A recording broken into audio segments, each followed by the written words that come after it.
someone you love is hurting, you do what you can to help them, right? Well, tonight, hundreds of people stand to lose their help because of an ugly and deteriorating relationship between an advocacy group and Metro court system. Denver 7 investigator Ryan Luby is looking into the claims. And they are sad claims. On one hand, the advocacy group needs public money to do its job. On the other hand, a judicial district in control of some of the purse strings says the group has struggled to follow the rules at times. Left in the balance, the people who just may lose their voice. It says, I'm learning to fly, to levitate myself. No one is teaching me. We find our purpose in life when we get a chance to learn. The ear is made out of paper mache, but it was for my appreciation of art class. In Denver's Montbello neighborhood, 20-year-old Kenya Isais finds her purpose, if not from family at home, My brothers, my cousins. from the people who help with her education. A lot of opportunity, a lot of possibilities in my future that I can see. Thanks to Servicios de la Raza. Servicios de la Raza, the longtime Metro organization that facilitated scholarships for her and paid for textbooks. And that goes a long way.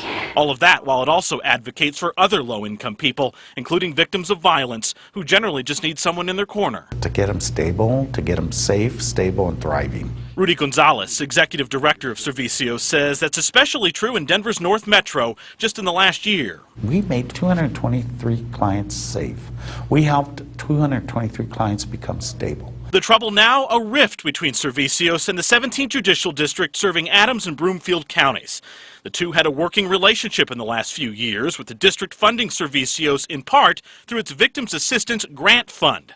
But going into this upcoming year, Servicios wants none of it. For me, it's about systemic change. Gonzalez recently sent a scathing letter to the Judicial District calling its attitude callous and aloof and untenable. He described their system of support as an impermeable wall and claimed the district still has not paid Servicios for thousands of dollars of work. Gonzalez, so frustrated, says the hassle is just not worth it anymore, all $12,000 or so annually, and admits it will come at a cost. We won't be able to serve the clients who come to us who have been sexually assaulted, who have been thrown out of their homes or beaten, and an intimate partner violence.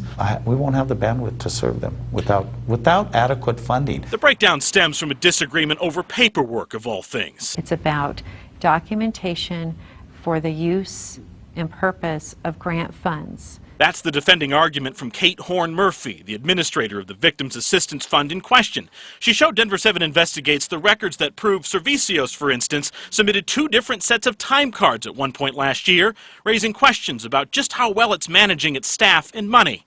Yes, she says Servicios had the opportunity to fix it, to explain the discrepancies to the fund's board members, but never did.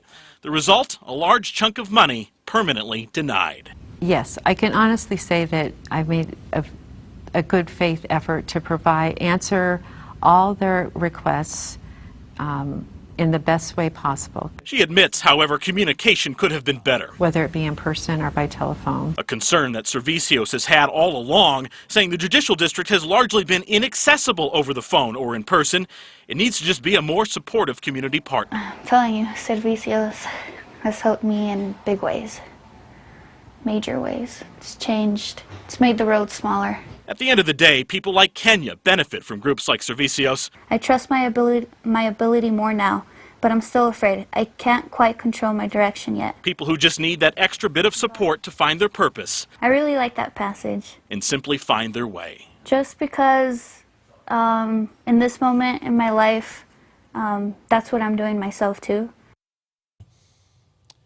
Of course, Servicios de la Raza is not the only group that serves low-income and Hispanic people in that judicial district. There are others, but not necessarily as large. Now, if you'd like to read all those back-and-forth letters, we have them on our website right now, thedenverchannel.com. I'm Ryan Luby, Denver 7 Investigates.